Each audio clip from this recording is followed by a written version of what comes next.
República Dominicana, dando continuidad a un tema que ya hemos visto anteriormente y que no podemos dejar pasar por alto, porque hay que analizar cómo ese proceso de desinstitucionalización del Estado puede afectar lo que se llama la identidad nacional.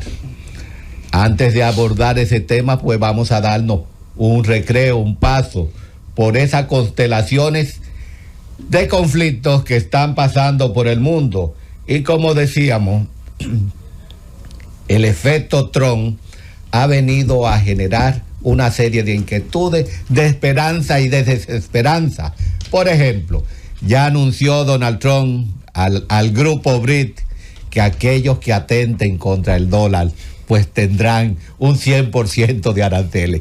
¿Quién tirará la primera piedra? ¿Quién será el primero en alzar su voz para atentar contra el dólar? Pero ahí hay un amiguito de él, muy cercano, un simpatizante. Putin es el primero que le está tirando piedra al dólar. Entonces, ¿qué vas a hacer con Putin, Donald Trump?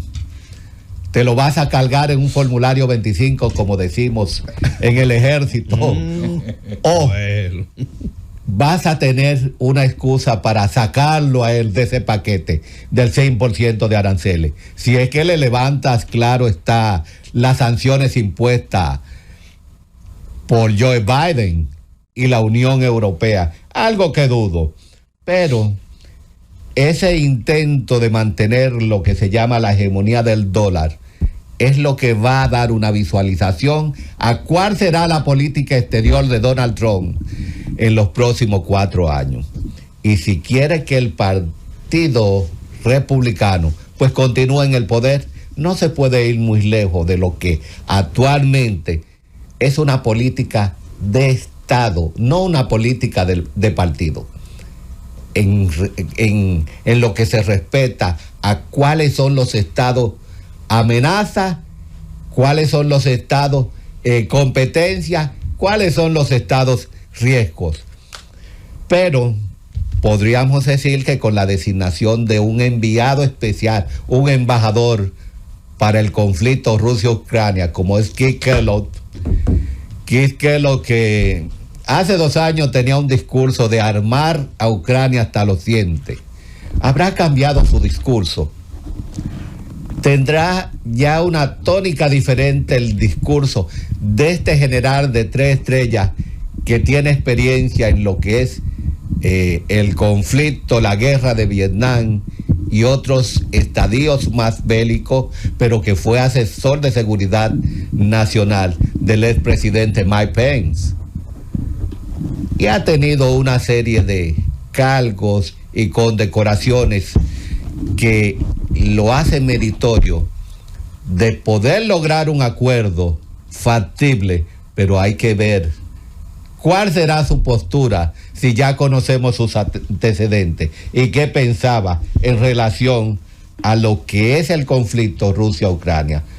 Pero más ahora con el asunto de esa ofensiva rusa en territorio ucraniano, que con un nuevo misil supersónico o hipersónico, porque según se dice es más 13 es demasiado para un misil que, según dicen las malas lenguas desde el Pentágono, es un misil reciclado con componentes atrasados de otros misiles rusos, y que simplemente se le ha dado una pinturita. Entonces, si esa es la situación, no creo que llegue ni a más 5. Más 5 es demasiado. Pero que en 15 minutos recorrió 1000 kilómetros, también hay que cuestionarlo. Hay que preguntar quién le puso el radar para determinar la velocidad de ese hipersónico, entre comillas. Pero de que ya esto ha levantado la moral del pueblo ruso y con ello de su presidente Putin, parece que es muy cierto. Y ya está pregonando que va a producir en cantidades industriales, al por mayor y al detalle, este misil. será parte de que ha descontinuado o pretende descontinuar lo que es su disuasión nuclear y quiere sustituir el Orestes por un misil, por algo más plausible, más recomendable en los actuales momentos y no generarse como un paria. Bueno, hay que ver si el Orestes puede salvar lo que es la situación, pero vemos que con la llamada de Olaf Scholz a Putin se han generado ciertas diferencias en lo que es el seno de la Unión Europea. Habrá llamado a nombre de la OTAN, habrá llamado a nombre de la Unión Europea. Esa llamada en solitario deja mucho que desear. El único que falta por entregar misiles de largo alcance a Ucrania es Alemania. Alemania, que no ha querido desprenderse de un Taurus. Un Tauro cuando se cree que tiene o dispone de unos 300 Tauros. ¿Será porque no quiere que le roben la tecnología o quiere tener un guacho ahí por si tiene que enfrentarse a Rusia? ¿Será un asunto de capacidad, un asunto de celo tecnológico o de temor a una escalada ante Rusia? No se sabe, hay que ver. Pero vemos también el asunto de el famoso cese al fuego que se llegó a mediados de la semana pasada, algo así como el jueves, y ya se rompió ese cese al fuego. Pero casualmente ese cese al fuego entre Israel y Hezbollah ha tenido una ruptura concomitantemente con la toma de Alepo en Siria por parte de ese grupo HTS, un grupo que ha tenido precisamente una capacidad de sostenimiento y de aguante. Hasta el momento estaba en pausa por 4 años, pero es un grupo que tiene más de 10 años en constante lucha en lo que se llama Siria y que está tratando en la zona noreste de llegar a ciertas posiciones. Se dice que allá llegó a una ciudad llamada Hamas y que es posible que trascienda lo que es el río Orión. Y si pasa el río Orión, es muy probable que llegue a lo que es Damasco lo más rápido posible. Es bueno connotar que en Alepo, esta fuerza, el TSH, el HTS, que es un grupo denominado por Hayar Sharin Achan, que es una organización yihadista, la antigua Al-Nusrat, y que fue un desprendimiento de lo que fue Al-Qaeda. Esa organización yihadista que estaba en pausa, parece que ha aprovechado el debilitamiento de lo que es Irán, de lo que es Hezbollah, pero también de lo que es Rusia.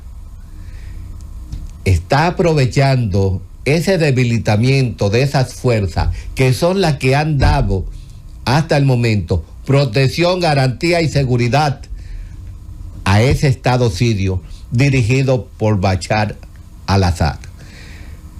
Parece que la situación se está complicando en Siria y que después de esos 4 años de pausa, el presidente Bashar al-Assad es probable que sea depuesto.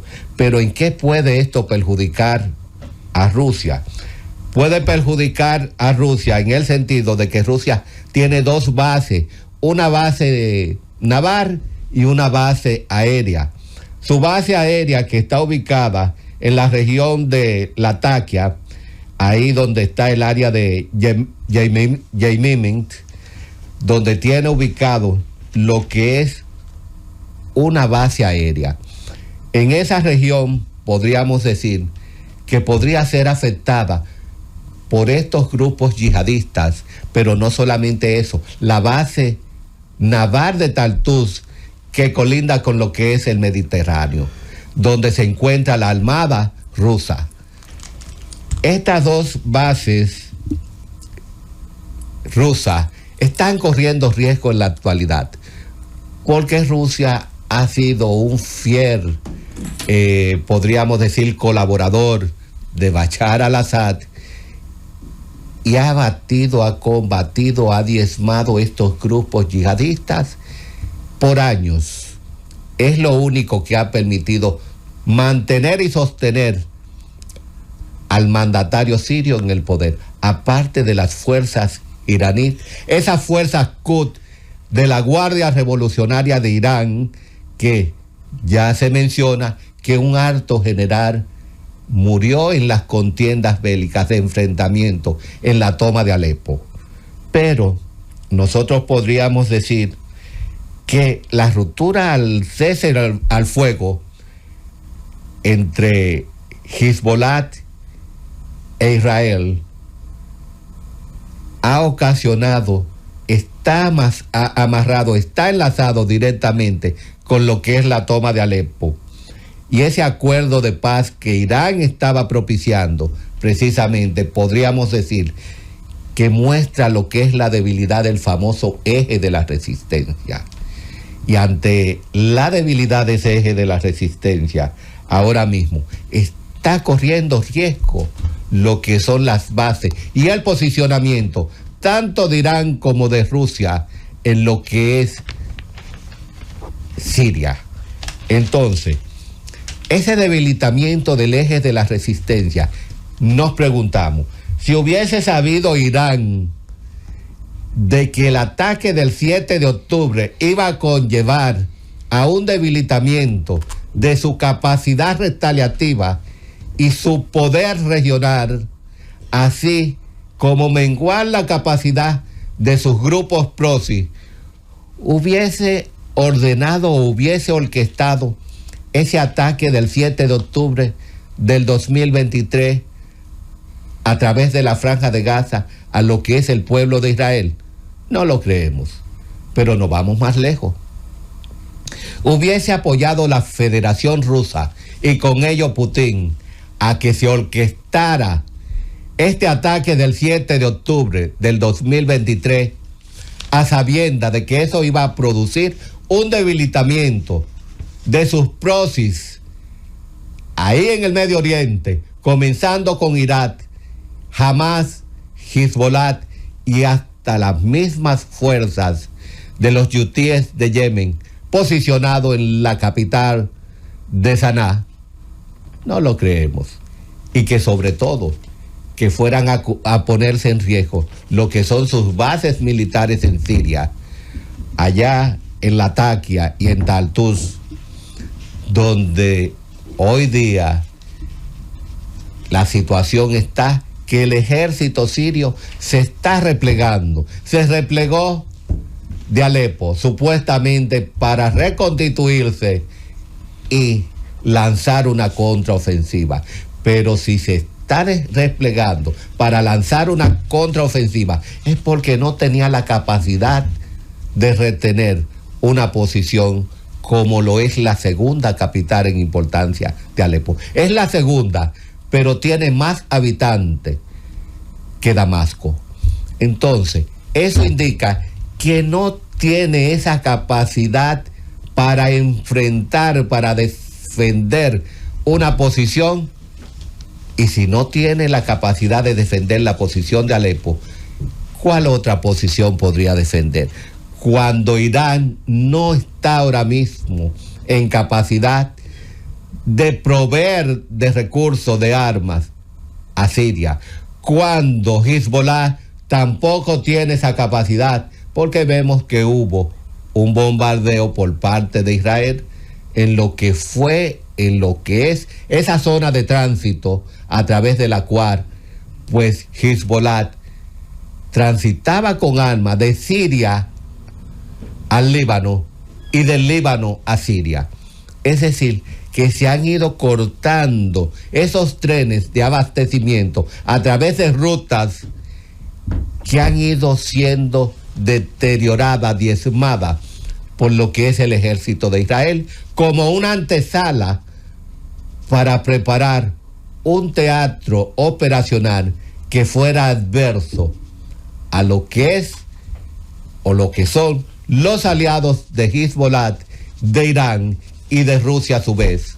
Pero se dice también que hay fuerzas ucranianas metidas, una unidad élite que opera con drones en lo que es Siria, que ha batido ciertos objetivos y fábricas de drones rusos en Siria, y que los yihadistas están operando con drones de fabricación ucraniana. Es decir, parece que ha habido un operativo conjunto con fuerzas israelíes, ucranianas, y serán orquestadas por un poder superior, porque ya se habla que es una conspiración de los Estados Unidos y de Israel para tumbar lo que es el gobierno de Bashar al-Assad. Pero esa Rusia que precisamente está siendo diezmada y que no tiene esa capacidad para enfrentar otro teatro de operación que no sea el de Ucrania, y que ha amenazado ya a la Unión Europea, nos preguntamos, si no tienes la capacidad de apoyar a tu aliado Bashar al-Assad en Siria, ¿tendrás la capacidad de intervenir o de atacar un estado de Europa? No lo creemos. No lo creemos, porque si nos damos cuenta, hay una crisis muy grande en lo que es la Federación Rusa, donde el rublo ha caído de una manera abismal, 113 rublos por dólar, cuando la intención de Putin es hacer desaparecer el dólar. Algo contrario al pensamiento de Donald Trump, que va a castigar con un arancel de 100% al que conspire contra el dólar. Pero ya vemos que tiene una tasa de interés que se ha ido elevando y que está en un 21%, y que la jefa del Banco Central dijo que ahora en diciembre es muy probable que se dispare en 2 o 3 puntos más. Pero ese esquema de economía de defensa no sabemos hasta cuándo aguante. Pero también podríamos decir que debe propiciar la paz lo más rápido posible para restablecerse, para reconstituirse y poder reorganizar su economía interna, sea con un acuerdo de cesión de territorios o no. Porque lamentablemente esa lucha, esa guerra, ha diezmado la capacidad de la Federación Rusa de reorganizarse de una manera económica, donde sus jóvenes han salido huyendo, no quieren el conflicto de la guerra, no quieren participar, razón por la cual ha tenido que acudir a sus amigos los norcoreanos, y donde también se dice que están operando grupos de allá de Yemen, de esos amigos de los yutíes, mercenarios yutíes, están también facilitando la vida a ese gran zar de Rusia, Vladimir Putin, para que pueda poder llevar a cabo sus planteamientos bélicos de una manera más, podríamos decir, más comprometida con la causa, aunque todo se le está virando. Pero podríamos decir que Rusia, que apenas tiene un 1.9%, representa el 1.8% del PIB global, un PIB de un país subdesarrollado, tiene la capacidad de enfrentar a una potencia como los Estados Unidos, que tiene un PIB de un 28%. No lo creemos tampoco. Por eso, cuando yo oigo estas amenazas bélicas, estas amenazas que solamente se pueden llevar a cabo a través de la disuasión nuclear, porque es lo único que se tiene. No se tiene un ejército tan poderoso como se esperaba o como se mencionaba. Solamente capacidad nuclear, y una capacidad que está siendo cuestionada. Pero vamos a ver cómo vienen los tiempos, cómo se dan los pasos en Siria, hasta dónde llega la situación en Siria, para luego determinar si ese análisis de lo que es el debilitamiento tanto de Irán, de los Hezbollah allá en el Líbano y de Rusia, da lugar a que también la Federación Rusa pierda espacio en el África, que eso sea aprovechado precisamente por Francia para debilitar a Rusia en lo que es el África. De esta manera nosotros vamos a entrar en el tema dejando las internacionales, los análisis internacionales, para entrar en el tema sobre la identidad nacional ante los riesgos y las amenazas institucionales y del registro civil que impactan en el Estado de Derecho en la República Dominicana. Y lo primero que nos tenemos que preguntar, ¿qué es la identidad nacional? Identidad nacional. Y tradicionalmente se entendía por identidad nacional el concepto de lo que es la formación del Estado-Nación. El Estado-Nación, que es el resultado de el posicionamiento de una masa humana que tienen la misma lengua, la misma religión, la misma cultura, que tienen las mismas costumbres, y esos elementos son facultativos para identificar una población determinada en un espacio geográfico determinado, para hablar de lo que se llama identidad nacional y con ello el concepto de Estado-Nación. Entonces, podríamos decir que la identidad nacional, que es un concepto que está siendo cuestionado hoy día y que fundamentalmente, como dice Samuel P. Huntington, ese gran catedrático ido a destiempo, profesor de la Universidad de Harvard, en su obra ¿Quiénes somos?, narra que después del 9/11 en los Estados Unidos, una sociedad multinacional, después de ese atentado del 9/11, pues en los juegos de fútbol solo se levantaba la bandera de los Estados Unidos. Y ese es un principio identitario, sin importar a qué nación se pertenezca, pero el sentimiento patrio nace con los valores que identifican a las diferentes naciones dentro de un espacio determinado. Por eso ya el concepto de identidad nacional hoy no está enlazado simplemente con el origen de un pueblo, de una nación, sino con los valores en su conjunto que puedan congregar a los diferentes pueblos y que lo enlacen y lo unan a lo que es un espacio geográfico determinado y bajo una bandera determinada. Es decir, pueden existir diferentes naciones, pero sí, todas estas naciones están identificadas mediante un símbolo patrio como lo es la bandera, el escudo y otros valores más. Ya se puede hablar de un Estado-Nación tipo moderno. En ese sentido, nosotros podríamos decir y garantizar que el Estado-Nación se debe corresponder a unar lo que son los intereses nacionales, fundamentados en las aspiraciones nacionales. Y nos preguntamos, ¿en la República Dominicana existe esto? ¿Están todos los dominicanos identificados con lo que son los intereses de la nación, con los valores patrios, en defensa de lo que es la soberanía nacional? No lo creemos. Hay nacionales que no son sinceros, o buscan lo que es la desnacionalización a través de la búsqueda de intereses foráneos.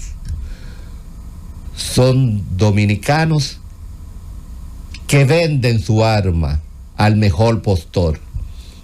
Pero eso no solamente se ve en relación a lo que es la nacionalidad. La nacionalidad trasciende más allá de lo que es la individualidad, porque la nacionalidad también se refleja en lo que son las instituciones del Estado, que son el órgano fundamental a través del cual el Estado articula para ejercer lo que se llama la soberanía y su proceso identitario. Y esas instituciones, entre ellas, entendemos que el registro civil es fundamental para enmarcar lo que se llama el criterio de identidad nacional y determinar quiénes somos, como dice Samuel P. Huntington. Determinar, ¿están todo lo que son o son todo lo que están? Pero como hemos dicho en programas pasados, tenemos un registro civil que hay que cuestionarlo.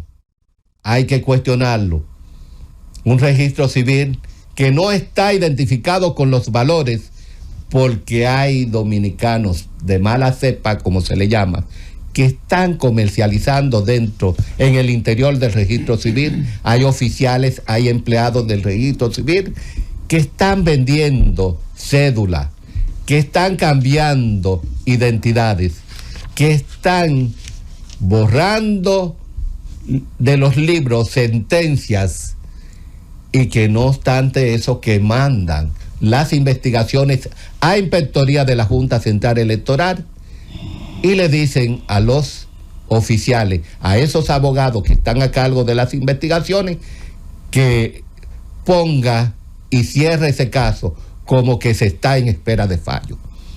Hay evidencia de todo esto. No sé qué está haciendo el presidente de la Junta Central Electoral en ese sentido, pero es bueno que se ponga costo a esto.